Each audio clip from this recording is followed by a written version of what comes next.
pulis mi ha. Pulis kami ha. Sa pinaigting na cyber patrolling ng mga tauhan ng Regional Anti-Cybercrime Unit 11 ay isang lalaki ang kalaboso sa Davao del Sur dahil sa pagbebenta online ng mga rehistradong SIM card na may verified GCash account. Dito na nagsimulang makipag-ugnayan ng ating cyber patroller sa suspect na humantong sa pisikal na transaksyon. Dito na ikinasang operasyon na nagresulta sa pagkakahuli kay alias Eman, 24 anyos at residente ng Davao del Sur. Kinasuhan ng suspect sa paglabag sa SIM Registration Act at Anti-Financial Account Scamming Act o AFASA. Kasalukuyan itong nakapiit sa Regional Anti-Cybercrime Unit 11 para sa dokumentasyon at paghahanda para sa kanyang inquest proceedings.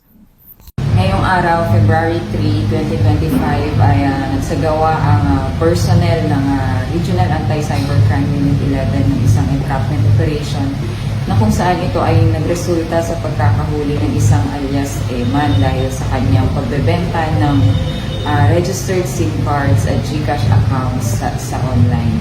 Si alias Eman ay mahaharap sa kasong may kinalaman sa paglabag ng SIM card registration act at yung Anti-Financial Account Scamming Act.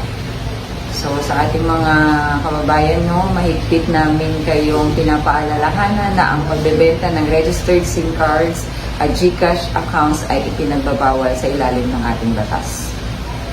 Mula dito sa Campo Crame, ako ang inyong PNN correspondent, Patrolwoman Mary Grace Artizuela, nagbabalita para sa Police News Network, Alagad ng Batas, tagataguyod ng Balitang Pulis.